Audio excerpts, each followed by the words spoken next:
ओम नमः शिवाय। शिव जी का सच्चा भक्त कौन? एक शिव भक्त की कहानी हम आपके सम्मुख लेकर आए हैं, जो कि सोने का थाल के नाम से जानी जाती है। कहानी किस प्रकार वो भगवान शिव की आराधना करता है और क्या परिणाम और क्या फल मिलता है।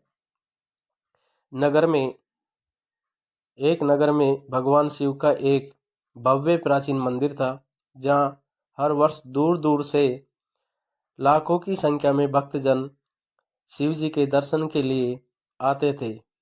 श्रावण मास का महीना था। दूर दूर से कावड़िए कावड़ लेकर भगवान शिव को जलाभिषेक करने आए हुए थे। मंदिर का परिसर भक्तों की भीड़ से अटा हुआ था। तभी अचानक आकाश में बिजलियां हुई और सोने का एक थाल उतरा। उसी के साथ एक भविष्यवाणी भी हुई कि जो भगवान शिव का सच्चा भक्त होगा और प्रेमी होगा, उसी को यह थाल मिलेगा। मंदिर के परिसर में उपस्थित सभी लोगों ने यह भविष्यवाणी सुनी। धीरे धीरे सभी एकत्रित हो गए।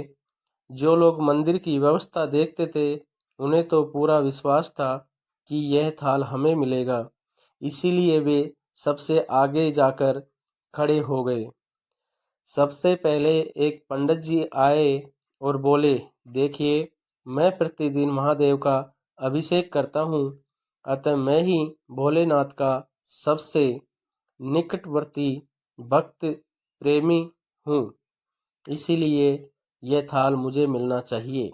इतना कहकर पंडित ने थाल उठाया। जैसे ही पंडित जी ने थाल उठाया, थाल पीतल का हो गया। यह देखकर पंडित जी बड़े लज्जित हुए। उन्होंने थाल यथा स्थान पर रखा और वहां से निकल गए। इसी प्रकार वहां उपस्थित सभी पंडितों ने अपने अपनी बारी के अनुसार खुद को आजमाया, लेकिन शायद उनमें से कोई भी भगवान शिव का सच्चा भक्त नहीं था। इसीलिए वह थाल उन उनमें से किसी भी पंडित को प्राप्त नहीं हुआ और वे सभी उस थाल को यथा स्थान पर रखकर वहां से उन्हें चले जाना पड़ा। इसके बाद उस नगर के राजा का वहां आगमन हुआ। राजा सबसे आगे आए और बोले, मैंने महादेव के मंदिर में बड़ी भारी दान दक्षिणा दी है, इसलिए यह थाल मुझे मिलना चाहिए। इतना कहकर राजा सबसे आगे बढ़े और थाल उठाया। जैसे ही राजा ने थाल उठाया, थाल तांबे का हो गया। यह देखकर महाराज भी लज्जित हुए और उस थाल को यथा स्थान रखकर एक तरफ खड़े हो गए। इसके बाद इसी तरह एक से बढ़कर एक दानी महात्मा और भक्त पधारे और थाल उठाए, लेकिन किसी के हाथ में कुछ और किसी के हाथ में कुछ हो गया, लेकिन सोने का नहीं रहा। तब लोगों को पता चला कि हम में से कोई भी महादेव का सच्चा भक्त नहीं है। उसी समय एक किसान का आगमन हुआ। वो बेचारा महीनों बाद आज चातुर्मास के सोमवार के शुभ अवसर पर शिव जी के दर्शन करने आया था। गरीबी और गृहस्थी के बोझ तले दबा दिन रात खेतों में मेहनत मजदूरी करके अपना और अपने परिवार का गुजारा करता था। सभी रास्ते में खड़े थे। अभी रास्ते में आ ही रहा था कि कोई भिखारी उसे वहां मिल गया और कुछ खाने को मांगने लगा। इस किसान को दया आ गई। अपने खाने के लिए जो खाना लाया था, वो उसने उस भिखारी को दे दिया। थाल के बारे में इसने भी सुना, लेकिन इसने उस और कोई ध्यान नहीं दिया। सीधा मंदिर में गया और महादेव जी का पूजन करके बाहर आ गया।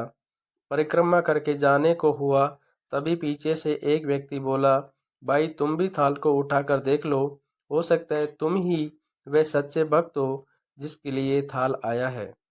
किसान को लगा कि वह व्यक्ति उसका मजाक बना रहा है। किसान ने हंसते हुए कहा, भाई मैं तो कभी कोई पूजा पाठ भी नहीं करता, महीनों ने एक आध बार मंदिर आ पाता हूँ, मैं काय का सच्चा भक्त हूँ। वह अजनबी बोला, भाई हम तो देख चुके हैं, हमारी भक्ति तो 2 कौड़ी की भी नहीं है। अब तुम भी अपना हाथ लगा कर देख लो।